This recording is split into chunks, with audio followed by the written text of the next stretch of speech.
Olá, meus irmãos, boa noite. Vamos dar continuidade à nossa exposição do Evangelho de Mateus, capítulo de número 8. Convido você a abrir sua Bíblia em Mateus, capítulo 8. Você que nos assiste pela internet também faça a mesma coisa, pegue sua Bíblia, abra ela no Evangelho de Mateus, capítulo 8. Hoje, versos 18 a 22. Como é do conhecimento dos irmãos, nós estamos fazendo exposição desse Evangelho. E, portanto, se você que nos assiste é a primeira vez que você entra em nosso canal, você pode conferir no próprio canal aí do YouTube, que está já gravado todas as outras mensagens anteriores. Então, você pode ouvi-las para que assim você possa acompanhar todo o desenvolvimento da exposição desse Evangelho. Então tem sido um tempo precioso, já estamos com alguns meses, desde outubro do ano passado, fazendo a exposição desse Evangelho, capítulo por capítulo, verso por verso, e tem sido um tempo precioso, então você pode fazer isso para acompanhar melhor. Mateus capítulo 8, hoje dos versos 18 a 22. Vamos fazer a leitura. Diz assim o texto: Vendo Jesus muita gente ao seu redor, ordenou que passassem para a outra margem. Então, aproximando-se dele um escriba, disse-lhe: Mestre, seguir-te-ei para onde quer que fores. Mas Jesus lhe respondeu: As raposas têm seus covis, e as aves do céu ninhos, mas o Filho do Homem não tem onde reclinar a cabeça. E o outro dos discípulos lhe disse: Senhor, permite-me ir primeiro sepultar meu pai. Replicou-lhe, porém, Jesus: Segue-me e deixa os mortos os sepultar os seus próprios mortos. Vamos orar mais uma vez e pedir ao Senhor que nos abençoe na exposição de sua palavra. Deus querido, queremos te render graças mais uma vez. Que tempo precioso o que nós tivemos até o presente momento, de louvar ao Senhor, de engrandecer o teu nome por meio de cânticos. Como é bom, Deus, poder fazer isso na companhia de outros irmãos. Suplicamos a tua ajuda neste momento, que o Senhor esteja nesse momento nos instruindo, falando poderosamente aos nossos corações, guiando-nos por meio da verdade do Senhor. Que nesta noite, ó Deus, ela possa vir ao encontro e também com a intenção de revelar as intenções do nosso coração. Que Deus bendito, que o Senhor esteja alimentando o teu povo, exortando o teu povo, ensinando o teu povo acerca de tudo quanto o Senhor deseja falar conosco nesta noite. Nos ajuda, Deus, a mantermos atentos diante muitas vezes do cansaço, diante muitas vezes de outras preocupações que levam embora nossa mente. Ajuda-nos, Senhor, entendendo que esse é o momento em que o Senhor fala com a tua igreja, que é por meio da palavra de Deus que a fé vem. Ó Deus bendito, seja conosco nesta noite. Abençoe todos quanto nos assistem também pela internet. Oramos assim ao Senhor, no nome de Cristo Jesus. Amém. Um breve resumo do contexto para a gente se situar mais uma vez. Como os irmãos já estão cientes, do primeiro capítulo até o capítulo 4 do Evangelho de Mateus, ele tem como objetivo de apresentar a pessoa de Jesus. E ele fez isso muito bem. Nos deu inúmeras provas de quem é Jesus, mostrando que Jesus é o esperado, o Messias, o prometido, o Rei dos Reis, o Senhor dos Senhores. Ele faz isso do capítulo 1 ao capítulo 4. E do verso 5 a 7, o famoso Sermão do Monte, é aquele momento em que Mateus tem a intenção de mostrar os ensinos, já que Jesus, ele veio, é o Rei, e ele inaugurou o reino de Deus. Ele então traz instruções sobre esse reino. Porque ao chegar Jesus, muitos foram feitos discípulos, muitos foram feitos cidadãos do reino. E a pergunta que se surge imediato é: como é viver neste mundo como cidadão do reino? Então, do capítulo 5 a 7, Mateus traz as instruções de Jesus para nós. E no capítulo 8, então, Mateus tem a intenção de mostrar a autoridade, o poder deste rei. Afinal, um rei sem autoridade, sem poder, não pode fazer muitas coisas. E o objetivo de Mateus é então apresentar este lado de Jesus. E por isso que o capítulo 8, ele é marcado por curas, milagres, realizações que são feitas. Todo o capítulo 8, se você der uma olhada aí, até o presente momento, nós vimos a cura do leproso, nós vimos a cura do criado do centurião, nós vimos a cura da sogra de Pedro e muitas outras curas que foram descritas no verso 16 e 17. E nós veremos posteriormente a essa perícope, Jesus tendo domínio e autoridade e poder sobre a natureza. Veremos também a cura dos endemoniados de Gadareno. E então, de repente, aparece essa perícope, do verso 18 a 22, como se fosse uma quebra daquilo que Mateus vem apresentando. E porque se fosse para seguir a ordem, era para ter algum fato, mais um fato registrado de cura, de realização, de poder de Jesus, porque essa é a motivação dele no capítulo 8. Mas de repente ele dá uma quebrada para continuar posteriormente, como nós veremos. Mas a pergunta a se fazer é, por que que ele fez isso? O tom do verso 18 a 22, ele quebra essa sequência que vem sendo feita no próprio capítulo 8, de apresentar Jesus como aquele que tem poder e autoridade para curar as enfermidades e realizar muitas coisas. O objetivo dele se dá pelo que acontece no verso 18, que diz: vendo Jesus, muita gente ao seu redor. Desde o início do capítulo 8, quando Jesus curou o leproso, ele disse uma coisa para ele. Vocês lembram o que foi que Jesus falou para o homem que foi curado? Ele disse: olha, não conta para ninguém não. Mas parece que ele já estava combinando, tipo assim, mas tu conta, viu? Porque geralmente quando você não quer que uma coisa aconteça, você faz o inverso, né? Para ver se dá certo. E no caso, Jesus disse para ele: olha, não fala não. E ele falou. Então, isso fez com que a fama de Jesus fosse aumentando. E à medida com que as pessoas iam ficando informadas da presença de Jesus naquele lugar, multidões afluíam até Jesus, como foi descrito no versículo 16, dizendo que muitas pessoas foram levadas até Jesus com o objetivo de que ele realizasse tais coisas, porque afinal Jesus estava em Cafarnaum, Jesus estava naquela região, e as pessoas afluíam para lá com o objetivo de que Jesus realizasse alguma coisa na vida delas. Então, quando chega no verso 18, muita gente já estava ao redor de Jesus. E a razão pela qual Jesus nesse momento interpela com eles é para sondar o coração deles. Nesse momento, Jesus põe à prova aqueles que estavam ao seu redor, aqueles que o queriam seguir. Esse é o momento em que Jesus quer sondar o coração desses para saber a real motivação deles estarem ao redor de Jesus. E nós já vimos isso já diversas vezes. Jesus confrontando várias pessoas que estavam ao seu redor.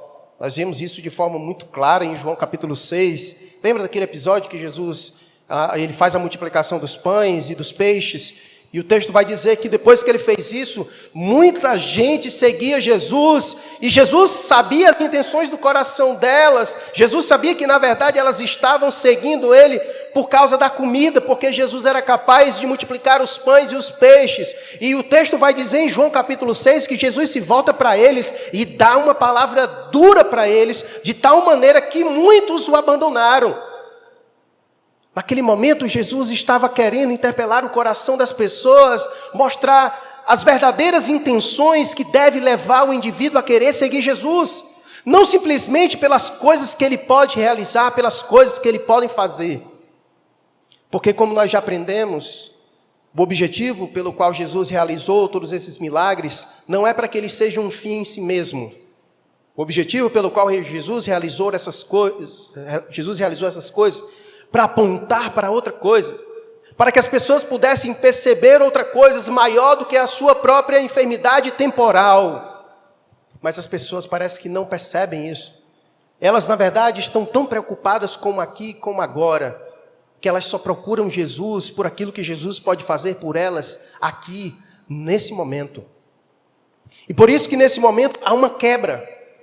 Porque a fama de Jesus vai espalhando e inúmeras pessoas chegam ao seu redor, como diz o versículo 18. Vendo Jesus, muita gente ao seu redor.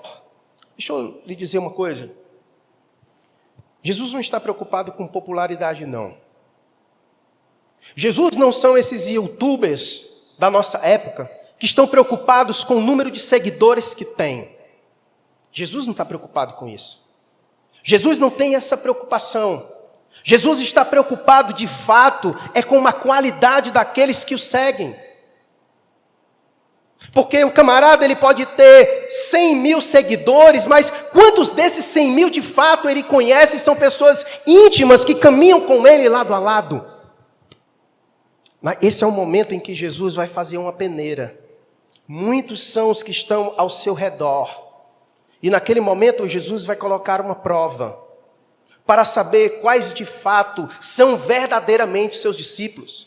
Porque era também chamado de discípulo aqueles que o seguiam. Mas dentro desses que seguiam, havia uns tipos de discípulos diferentes. Esses eram aqueles que estavam dispostos a seguir a Cristo. Esses, de fato, haviam entendido quem Jesus era e a sua maior necessidade. Esses, de fato, se tornaram discípulos verdadeiros, genuínos de Jesus Cristo. E hoje nós veremos algumas marcas que distinguem um discípulo verdadeiro de um daqueles que só segue Jesus pelas coisas que ele pode realizar. Que estão muito mais interessados naquilo que Jesus pode oferecer. É aquele tipo de gente que só procura Jesus pelo que ele pode dar, não pelo que ele é. E por isso que nesse momento, o discurso ele é quebrado. Jesus vai provar o coração daqueles que lá estão. Esse é o momento que Jesus também prova o nosso coração nessa noite. Por qual razão você segue Jesus? Por que você está aqui? Por que você saiu da sua casa e veio para cá? O que faz você ir atrás de Jesus? Seguir a Jesus é, antes de tudo, um ato de obediência em reconhecimento a quem Ele é. No verso 18 ele diz, vendo Jesus, muita gente ao seu redor, Ele fez algo. O texto diz, qual é a primeira palavra que vem depois? Ele ordenou, Ele deu uma ordem. Ele deu uma ordem porque já ficou muito claro nas realizações anteriores que todos aqueles que foram à presença de Jesus, foram à presença de Jesus chamando Ele de algo. Lembra? Chamaram Ele de Senhor, porque Ele é Senhor. E quem é Senhor tem autoridade para ordenar, para dar ordens. E somente os verdadeiros discípulos de Jesus obedecem às ordens dele. Não é qualquer pessoa que obedece Jesus. Obediência é uma marca que é característica daquele que é um verdadeiro discípulo de Jesus. É aquele que obedece. Por isso, o primeiro teste que ele dá para aqueles que lá estão, ele lança uma ordem sobre eles. E aí Jesus vai ver como eles irão se comportar diante da ordem que foi dada para eles. Porque é através do cumprimento do ato de obediência à ordem de Jesus que nós reconhecemos quais são os verdadeiros discípulos. Essa é a marca do crente genuíno e verdadeiro. A obediência. E nós já vimos aqui vários textos, anteriormente falamos várias vezes sobre isso, que Jesus procura não sacrifícios, mas Jesus procura obediência. Obediência. Essa é uma marca característica. Por isso que as pessoas ao seu redor, ele é agora a prova. Ele lança uma ordem. Ele lança uma ordem para aqueles que ali estão à sua volta. E duas respostas surgiram. É claro que muita gente lá estava, e o texto não vai nos dizer como foi que todo mundo se comportou diante da ordem. O texto só nos mostra fez questão de relatar para nós a ação de duas pessoas. O primeiro, que é chamado de escriba, no versículo 19. O escriba era um daqueles que eram mestres também da lei naquele tempo. E vai dizer no versículo 21, e um outro dos discípulos, que ele não especifica quem ele é, mas só diz que também era um desses que lá estavam. Então, ele lança a ordem, e ficou registrado para nós o comportamento de duas pessoas. No caso, o do escriba, no verso 19, e no versículo 21 vai dizer de um outro dos discípulos que nós também não sabemos quem são. Vejamos o versículo 19 e 20. Vamos analisar o primeiro. E vamos tirar as aplicações para nós também. Versículo 19. Então, aproximando-se dele, um escriba disse-lhe: Mestre, seguir-te-ei para onde quer que fores. Mas Jesus lhe respondeu: As raposas têm seus covis, e as aves do céu ninhos. Mas o Filho do Homem não tem onde reclinar a cabeça. Uma coisa interessante, não sei se você percebeu. É interessante a resposta que Jesus dá para esse escriba.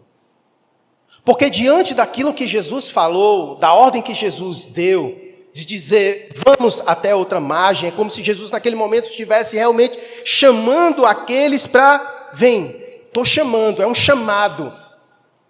Não importa as coisas que estão à volta, eu estou lhe chamando. É tipo que nem aquele chamado que ele fez para Abraão: Abraão, sai da tua terra, da tua parentela e sai a minha voz. E ele não ficou questionando para onde é que eu vou, o que é que vai acontecer, como é que vai ser da minha vida. Não, ele só chamou. E Abraão foi. É interessante que a resposta que esse homem dá a Jesus dá vontade de você bater palmas. Porque olha o que ele diz. Então, aproximando-se dele, o escriba disse-lhe: Mestre, seguir-te-ei para onde quer que fores. Isso é uma declaração maravilhosa. Essa é uma declaração linda, muito bela. Já pensou? Você pedindo a mão de uma moça para um relacionamento e ela: seguir-te-ei para onde quer que fores. Que coisa maravilhosa. Essa é uma declaração que, se eu tivesse próximo, talvez eu ficasse constrangido. Que declaração linda. Não sei se ele pensou na frase, mas ela foi bem pronunciada, palavras perfeitas, lindas. E o que se esperaria da resposta de Jesus? É isso que eu queria ouvir. Está vendo? Os outros ao meu redor, é isso mesmo. Olha que disposição, que coisa linda. Seguir-te-ei para onde quer que fores. Talvez esse homem esperou que Jesus, vem cá, porque com essa você tocou no meu coração. Mas não foi isso não. A resposta que Jesus dá para ele é algo estranho a essa declaração. No mínimo, obrigado pela consideração, mas não. A resposta de Jesus parece ser estranha a essa linda declaração. Qual foi a resposta de Jesus no verso 20? Leia aí você mais uma vez, para poupar a minha voz aqui e eu beber água.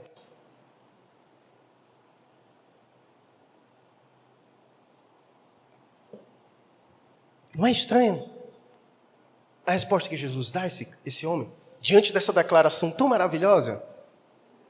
A pergunta é: por que Jesus fez isso? O porquê que Jesus fez isso? E aí uma coisa importante que você precisa aprender. Jesus não é homem que se impressiona com declarações. Declarações, palavras sem atitudes e disposição são palavras mortas e vazias. Jesus não é como nós, que nos impressionamos com belos discursos e não nos importamos do conteúdo. Jesus não é esse, que fica impressionado com a nossa performance. Ele já ensinou isso no Sermão do Monte, criticando os hipócritas. Jesus não se impressiona com a nossa performance. com o espetáculo que muitas vezes nós fazemos para impressionar os homens e achamos que vamos impressionar Deus. Jesus está mais preocupado com a verdade de nossas palavras. Com a verdade de nossas palavras. E foi por isso que Jesus deu essa resposta para esse homem. Porque Jesus conhece os nossos corações. E Jesus queria naquele momento revelar o coração daquele homem, dando aquela resposta para ele. E Jesus deu essa resposta para ele. As raposas têm seus covis, e as aves do céu ninhos, mas o Filho do Homem não tem onde reclinar a cabeça. O que Jesus quis dizer com isso? Qual é a essência daquilo que Jesus quis falar para ele? O que Jesus quis ensinar para esse homem é que ser um discípulo dele, seguir Jesus, é muito mais do que meramente ter capacidade de falar coisas bonitas para ele. Jesus quis dizer para esse homem que para ser um discípulo verdadeiro dele, tem que passar pelo caminho da renúncia. E isso não se trata de palavras, mas é abrir mão de sua própria vida para segui-lo. Para seguir Jesus não basta apenas ter frases e palavras decoradas. Para seguir Jesus não basta simplesmente ter uma performance ensaiada no culto. Para seguir Jesus, precisa ter uma disposição de entregar a sua vida a Ele por completo. Ou é isso, ou é nada. Jesus ensina ao escriba que é impossível segui-lo sem passar pelo caminho da renúncia. E por isso ele deu essa resposta. As raposas têm seus covis e as aves do céu seus ninhos. Qualquer pessoa que tivesse conhecimento, e naquela época viver na agricultura era muito forte, então as pessoas conheciam bem o campo. E as pessoas sabiam que a raposa tem seu covil. Ela sai para caçar e ela volta para o seu covil. O pássaro, ele sai para buscar alimento, mas ele tem o seu ninho. E Jesus quis fazer uma referência a ele, sobre a sua própria renúncia, de abrir mão de coisas tão elementares como essa. Jesus é a prova clara para nós, de que para entrar no reino exige renúncia. Paulo, quando escreve a igreja de Filipos, ele nos expressa bem isso. Filipenses capítulo 2 é uma aula sobre como Cristo renunciou, sobre como Cristo abriu mão, sobre o seu autoesvaziamento, sobre aquilo que ele fez para obedecer ao Pai, para cumprir a sua missão. Ele nos deu esse exemplo. E todos nós, os discípulos de Jesus, são chamados a renunciar. Veja comigo o texto de Mateus capítulo 16, 24. O Mateus vai colocar aqui na tela. É um texto bastante conhecido, e eu não vou me ater nele, porque a gente vai chegar no capítulo 16, nem que seja daqui a um ano, mas chegaremos lá. Olha o que Jesus diz. Então disse Jesus a seus discípulos: se alguém quer vir após mim, a si mesmo se negue, tome a sua cruz e me siga. Foi isso que Jesus quis dizer para este homem. Esse homem que disse: para onde fores eu irei, vai mesmo comigo, pois saiba que para me seguir, você precisa fazer isso. Porque quem quer vir após mim, tem que negar a si mesmo, tomar a sua cruz e me seguir. Nada de palavras bonitas sem isso. As palavras podem vir, mas se primeiro houver essa verdade. Mas se primeiro houver esta verdade, as palavras poderão surgir. Porque o convite de Jesus ao discípulo é esse. É um ato de renúncia, primeiro. Por isso que naquele momento, aqueles que ali estavam, Jesus queria saber quantos daqueles que estavam ao seu redor em busca dele, atrás das coisas que ele podia lhe dar, quantos estavam dispostos a renunciar a si mesmo, tomar a sua cruz e segui-lo.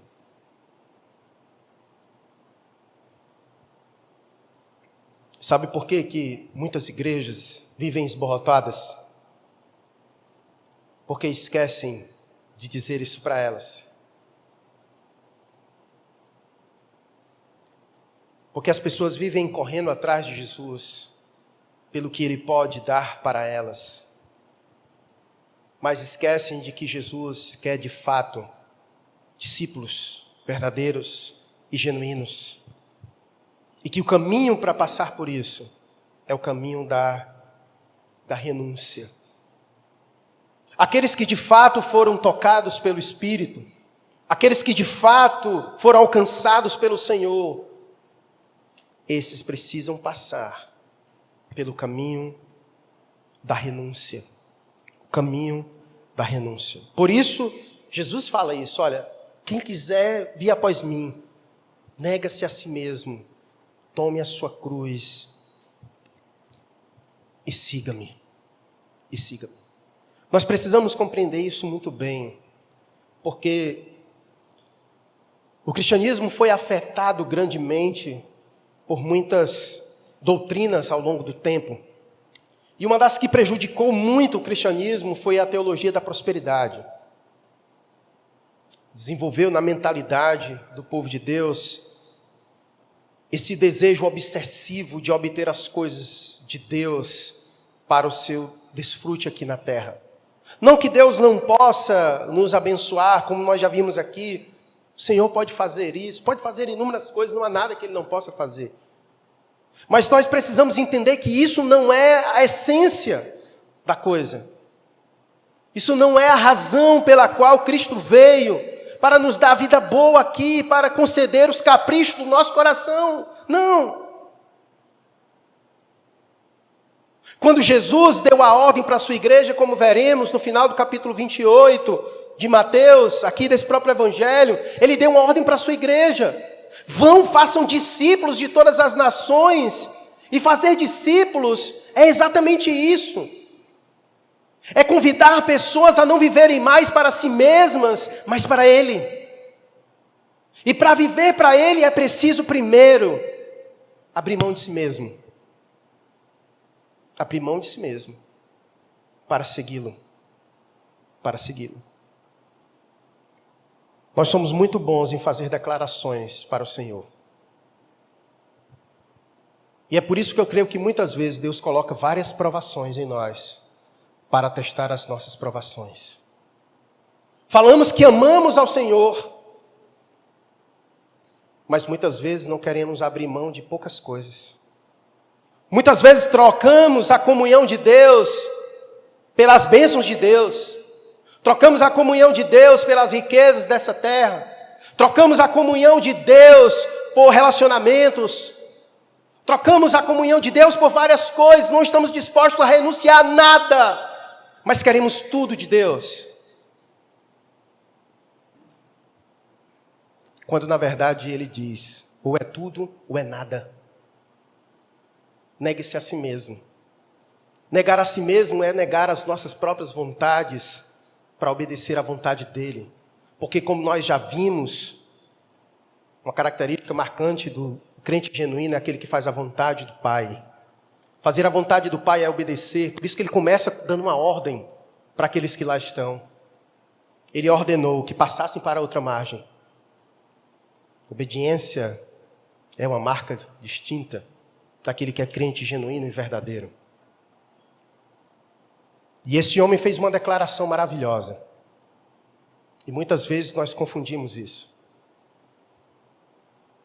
Nosso cristianismo é tão barato que basta um jogador botar uma faixa na cabeça, 100% Jesus, que todo mundo sai batendo palma. Olha como ele é crente, maravilhoso, o Neymar é crente. Pelo amor de Deus, desde quando o Neymar é crente? Tu assistiu o jogo da seleção ontem? Ele querendo brigar com o povo, esculhambando o povo. E no final, quando perdeu, se ajoelhou, levantou a mão para orar. Ele devia bater na boca. Porque ensinaram para ele isso. Que basta levantar a mão, falar palavras bonitas, qualquer coisa, e está tudo certo, mas não é assim. Jesus não está impressionado com performance coisa alguma. Esse homem deu uma declaração maravilhosa, ele disse, seguir-te para onde quer que fores. Mas ele foi provado. Muitas vezes nós também fazemos isso. Falamos que amamos o Senhor, que daríamos a nossa vida pelo Senhor, mas basta as coisas acontecerem para se revelar o oposto. Eu confio em Deus, fala para as pessoas, meu irmão tem que confiar em Deus. Basta perder um emprego que se desespera. Basta as coisas apertarem que deixa de devolver a Deus os dízimos e as ofertas. As declarações são as mais lindas, são as mais belas. Mas na hora das provações, a atitude que é bom, nada. Vazio, sem vida, só discurso. Só discurso. Tem gente que é crente só de rede social, de ficar postando coisas bonitas nas redes sociais. Mas a vida, você não está preocupado com isso não.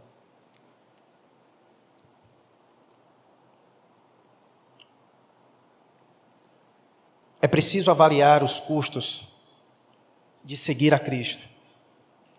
É preciso avaliar os custos de seguir a Cristo. Veja comigo um texto de Lucas, capítulo 14.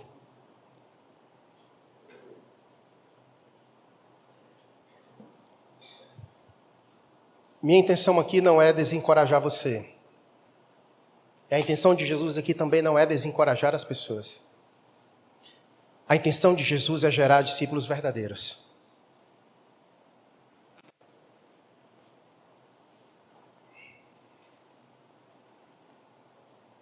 Lucas capítulo 14, os versos 25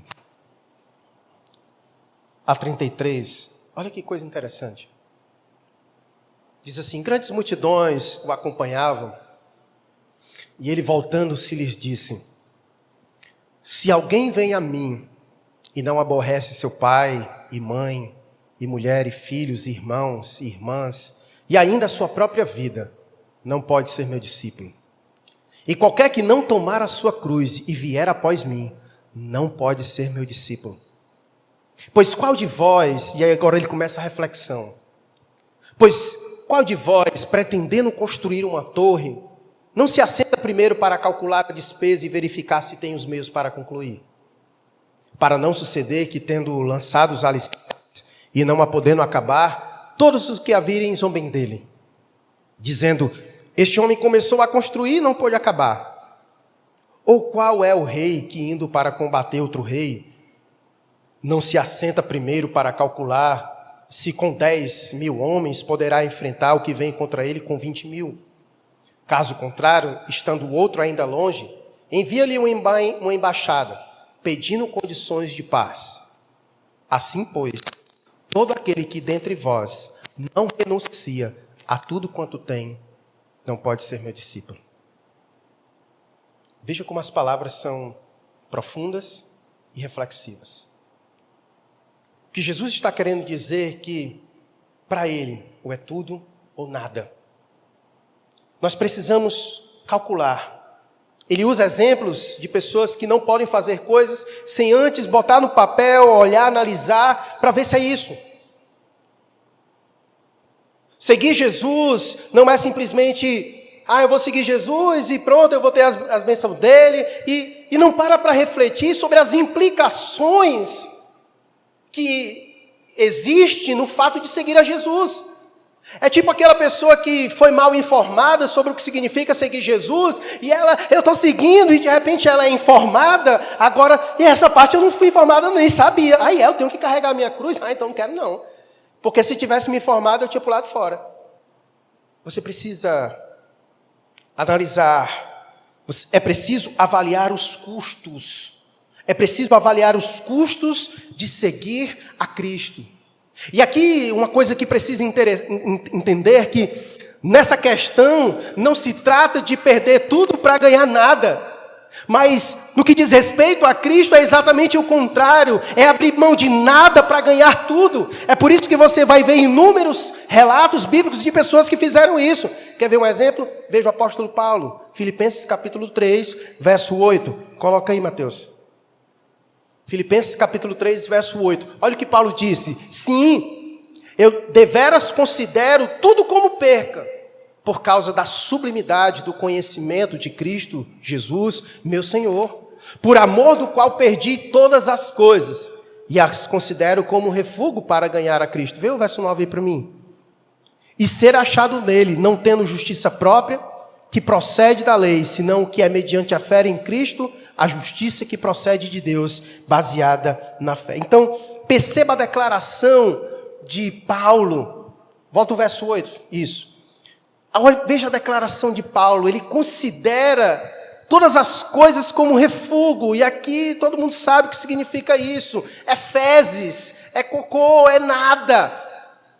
Ele considera tudo que as pessoas consideravam muita coisa, porque Paulo era um homem renomado, Paulo era um homem que foi instruído aos pés de Gamaliel, era um homem que do seu mundo era lá em cima, e ele considerou todas as posições, tudo que ele tinha, como nada, quando se refere àquilo que Cristo pode lhe dar. Então, aqui o convite de Jesus não é a ideia de eu perco tudo para ganhar nada e digo, vou ganhar o quê? Não, a ideia não é essa. É você abrir mão de nada, porque todas as coisas perto de Cristo é nada para ganhar tudo. Por isso que com ele o é tudo, o é nada. Paulo é o exemplo disso. Vemos também vários outros exemplos na Bíblia. Por exemplo, Moisés, lá em Hebreus, capítulo 11, verso 24 a 27. Coloca aí, Mateus. Hebreus 11, capítulo 11, verso 24 a 27. Olha aí. Pela fé, Moisés, quando já homem feito, recusou ser chamado filho da filha de Faraó, preferindo ser maltratado junto com o povo de Deus, a usufruir prazeres transitórios do pecado, porquanto considerou o opróbrio de Cristo por maiores riquezas do que os tesouros do Egito, porque contemplava o galardão. Veja, essa é a descrição também. Não, mas aí tá bom, valeu, obrigado. Você vê Moisés, mesma atitude. É alguém que olha para Cristo, olha para o chamado de Cristo e sabe que aquilo é tudo e que todas as outras coisas. Moisés, ser chamado de neto de Faraó, não é nada. Os tesouros do Egito que é meu por direito. Essa capacidade, este reconhecimento de olhar para Cristo e de fato entender que não existe nada que seja maior, melhor ou contemplativo do que a pessoa dele. É esse o chamado. O discípulo de Jesus precisa enxergar a Cristo desse jeito, porque quando ele não enxerga Cristo desse jeito, ele troca Cristo por tudo. Ele troca Cristo por tudo. Ele troca Cristo por uma carreira profissional, ele troca Cristo por relacionamentos, ele troca Cristo por tudo. Porque os seus olhos não conseguem contemplar a beleza do Cristo crucificado e ressurreto. Por isso, o convite é avaliar os custos. Nós vemos isso. E de aqui eu poderia citar vários outros exemplos. Já citei o caso de Abraão. Abraão fez isso. Lembra de Ruth? História maravilhosa. Ruth fez isso, lembra? Ruth abriu mão do seu país, da sua família, de tudo para seguir Noemi. E nós poderíamos aqui passar a noite falando sobre muitos outros. Uma coisa é certa. É impossível recebermos a coroa de glória sem aqui carregarmos a nossa cruz. Impossível. Todos querem a coroa de glória. Agora enrolou a língua, né? Todos querem a coroa de glória, que está reservada para nós. Mas só vai receber esta coroa quem aqui carregar a sua cruz. Não existe cristianismo sem cruz. Não existe. E falar sobre cruz é falar sobre renúncia. E por isso, aqueles que são chamados a serem verdadeiros discípulos de Jesus, eles não podem seguir a Cristo sem pegar o caminho da renúncia. Sem pegar o caminho da renúncia. Não dá para fazer isso. Uma outra característica, nós veremos no relato do outro, da resposta que o outro deu.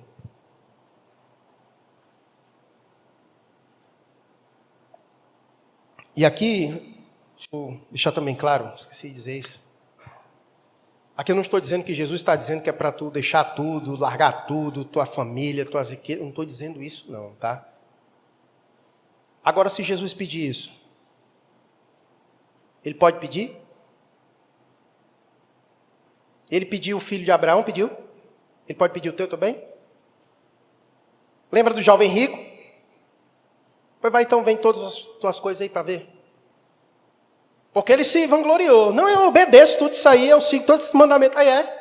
Pois então fala o seguinte, pega aí e vem tuas coisas para ver. Ficou revelado que aquele homem não tinha uma disposição para renunciar a tudo o que tinha pelo Senhor. Portanto, a gente tem que analisar muito bem os nossos discursos. É o cara que diz, eu morreria pelo Senhor, mas não consegue nem viver por Ele. Como é que você morreria pelo Senhor se você não tem disposição para viver por Ele e para Ele? Morrer por alguém é a disposição máxima de viver por alguém.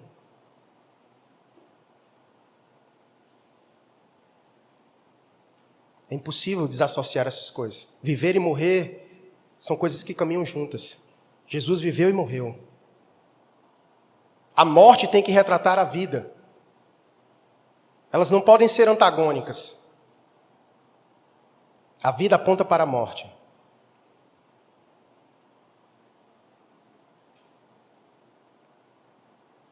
O segundo caso está descrito nos versos 21 e 22.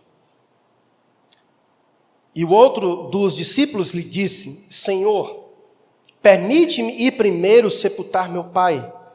Replicou-lhe, porém, Jesus, segue-me e deixa os mortos sepultar os seus próprios mortos. A priori, a gente pensa que Jesus está sendo muito carrasco, né, em suas respostas. Mas o que, na verdade, Jesus está fazendo é essa sondagem.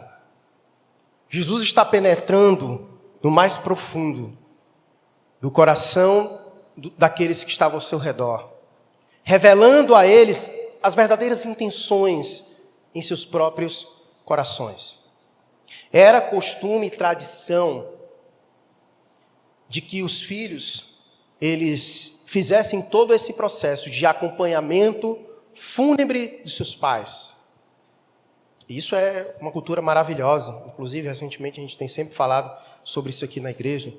É responsabilidade dos filhos cuidarem dos seus pais, e, inclusive, viabilizar todo o processo de sepultamento deles. Isso é honra.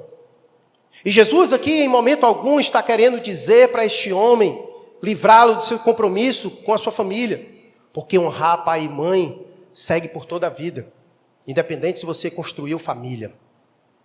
Mas então, o que Jesus quer dizer com isso? O que ele quis dizer para este homem? As implicações mais favoráveis é que esse homem, na verdade, estava escondendo-se atrás de uma responsabilidade para, de antemão, obedecer ao Senhor. Por exemplo, vou usar o exemplo de um personagem para você compreender. Abraão desejou muito um filho. E Deus lhe prometeu que lhe daria um filho. E foi o filho amado de Abraão, filho da promessa, Isaque. O texto não deixa claro, mas nas entrelinhas podemos chegar à compreensão, como muitos estudiosos e comentaristas chegam, de que muito provavelmente Abraão amou o seu filho além do que deveria. Porque quando muito desejamos algo, geralmente esse algo se torna um ídolo em nossa vida. E muito provavelmente, Isaac tornou-se um ídolo na vida de Abraão. E Deus pede a Abraão o seu filho. Mas que tipo de pedido estranho é esse? E aí muitas pessoas tentam conjecturar sobre o pedido, mas como é que pode? Isso é amoral, não funciona isso. Como é que Deus pede um pai para sacrificar o seu filho? Aí tenta inventar um monte de coisa. Não foi isso mesmo. Por mais absurdo que fosse o pedido de Deus a Abraão obedeceu. Ele não ficou tentando, mas Senhor, é meu filho, e não é certo um pai matar seu filho. Era certo de que os filhos deveriam cuidar dos seus pais. Mas Deus deu uma ordem, não deu? A ordem do versículo 18, Deus deu uma ordem. E essa ordem precisa ser obedecida, ainda que você não consiga conciliá-la com outras obrigações que Deus tem para você. Como Abraão, eu sou pai, tenho que cuidar do meu filho, agora eu tenho que matá-lo? Mas se o Senhor mandou, então eu vou fazer. E o texto vai dizer que Abraão, ele confiava tanto em Deus, que o autor de Hebreus vai dizer que Abraão cria e confiava que Deus era poderoso para trazer de volta à vida o menino. E é isso. Deus quer de nós essa obediência. Como vai conciliar isso? Eu não sei. É meu dever cuidar da minha família. Mas se Deus me chamar para ser um pregador na África, eu tenho que ir. E Deus vai dar algum jeito, alguma forma de eu poder assistir os meus pais. Não sei como, mas Ele fará. E eu confio que Ele fará. Eu não preciso ficar me escondendo atrás de desculpas, como muitas vezes pessoas fazem. Senhor, deixa eu só passar no concurso, aí eu vou te servir. Senhor, deixa eu só montuar aqui a minha fortuna para me descansar com a minha família, que aí eu vou te servir. Senhor, mas deixa... Aí fica botando inúmeras coisas. Inúmeras coisas. E veja, são coisas que aparentemente são piedosas. Sou piedoso. Eu tenho que cuidar do meu pai. É minha responsabilidade cuidar da minha família, sustentar a minha família. Eu preciso ser alguém na vida para cuidar da minha família. São coisas que parecem piedoso. É igual a pessoa que não quer ter filho e fica com o negócio de que, não, é porque eu tenho que ser primeiro, né, organizado, tenho que para montar uma fortuna para dar para meus filhos. Isso é só uma desculpa piedosa para não ter menino. Só isso. Porque quem tem menino confia no Senhor e pronto. E confia que aquele que vai mandar a boca vai mandar a carne. Acabou-se, pronto. Porque quando Ele manda a gente ter filho, Ele não diz, só tenha filho quando você passar no concurso e estiver bem estabilizado. Mas aí é aquela desculpa piedosa. Não, mas aí é porque alguém que é organizado, que só faz as coisas planejada, pensada. E a gente vai tocando nossa vida assim. Não, eu só vou seguir ao Senhor mesmo, é quando eu tiver já tudo pronto, e aí aquela coisa toda. Não funciona assim não, meu irmão. Não funciona assim. Pode parecer piedoso, pode parecer lindo. Eu vou passar esse ano sem vir à igreja, porque eu estou estudando para me passar nas coisas. Parece ser piedoso. Porque eu quero ser bênção no reino de Deus. Pode parecer piedoso. Mas isso é uma furada. E foi essa a resposta que esse homem deu para Jesus. Foi essa a resposta que esse homem deu para Jesus. Não é que Jesus não queria que ele cuidasse dos seus pais. Mas esse homem colocou seu pai no lugar que não devia. Porque primeiro é obedecer a Deus. Veja um texto aí para mim, de Mateus capítulo 10. Coloca para mim, Mateus. Mateus 10. Mateus, coloca Mateus, né? Capítulo 10, verso 37 e 31. Eu fiz questão de botar esse texto de Mateus, porque aquele que a gente leu de Lucas, ele usa a expressão aborrecer. Então, quando Lucas usa a expressão aborrecer, significa amar mais, certo? Então, é nesse sentido que ele quer a palavra lá de Lucas, no capítulo 14, que a gente viu. Por isso, e aqui Mateus é melhor porque ele já explica. E é descrito isso, olha. Quem ama seu pai ou sua mãe mais do que a mim, não é digno de mim. Percebe a profundidade disso? Não é digno de mim. Quem ama seu filho ou sua filha mais do que a mim, não é digno de mim. Verso 38. E quem não toma a sua cruz e vem após mim, não é digno de mim. Perceba como as coisas estão juntas. Perceba como ele fez questão de ligar o 37, o 38, mostrando sobre essa ideia da renúncia, de amar mais o Senhor por qualquer outra coisa. Essa perícope, ela está aqui exatamente por isso. Muitas pessoas estavam indo ao Senhor, mas poucas, muitíssimo, poucas demais, realmente queriam segui-lo pelas motivações corretas. E elas não estavam dispostas a nada para segui-lo. Só quer venha em nós o vosso reino. Ser discípulo de Jesus não é isso. Seguir a Jesus é estar disposto a tomar a sua cruz e seguir. Porque sem isso é impossível nós seguirmos Ele. Pastor, então qual é a vantagem, qual é a graça de fazer isso? A graça é porque ao carregar a sua cruz aqui, você a deixará lá na frente para receber a coroa de glória. Estou só travando. Para deixar a coroa, para receber a coroa de glória lá na frente. Essa é a nossa motivação de carregar a nossa cruz aqui. De viver uma vida de renúncia. É aquilo que está nos aguardando lá na frente. A coroa de glória lá na frente. É por isso que a gente segue aqui, pedindo ao Senhor forças para, como seu discípulo, abrir mão de nós mesmos. Nosso coração é uma fábrica de fazer ídolos. Nós temos uma tendência muito natural a amar coisas além do que deveríamos. A amá-los de uma intensidade além do que deveríamos. Perceba que, volta o verso 37, ele usa coisas legais. Eu devo amar meu pai, eu devo amar minha mãe, eu devo amar meus filhos. São coisas legais e legítimas. Mas eu tenho que cuidar do meu coração, porque corre o risco de eu amar mais, além do que devo. E quando é que eu percebo que eu amo mais uma coisa em detrimento à outra? É por aquilo pelo qual estou disposto a sacrificar. O sacrifício, a renúncia, é a prova daquilo pelo qual é aquilo pelo qual eu adoro. Quando a pessoa diz assim,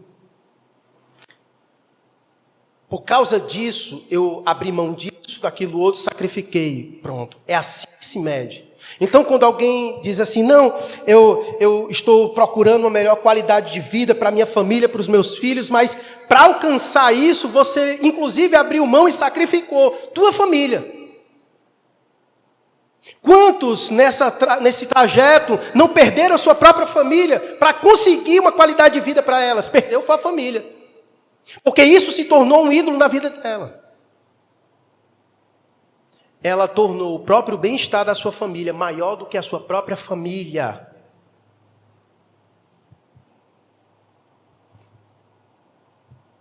E muitas vezes nós vamos fazendo isso na nossa caminhada. E vamos sacrificando sempre o nosso relacionamento com Deus. Quer ver o exemplo disso? Qual é a desculpa que você dá para você não orar como deveria orar? Eu não tenho tempo. Não tenho tempo para orar. Não tenho tempo para falar com Deus. Eu não tenho tempo para ler a Bíblia. Eu não tenho nem tempo para vir para a igreja, que agora é assim. Não tenho nem tempo eu não consigo organizar a minha vida para vir à igreja. Eu não consigo abrir mão de um trabalho no domingo para vir à igreja. Eu não posso fazer isso. Eu não posso. Não posso. Porque eu uso aquela desculpa piedosa. Eu tenho que trazer comida para minha casa. Você sempre abre mão das coisas pela sua comunhão com Deus, por outras coisas.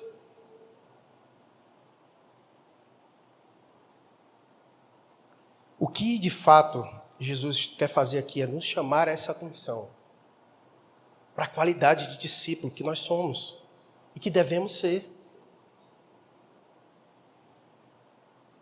A qualidade de discípulo que Jesus quer e deseja que sejamos. De uma coisa eu sei, é impossível nós pegarmos esse caminho sem a ajuda de Deus.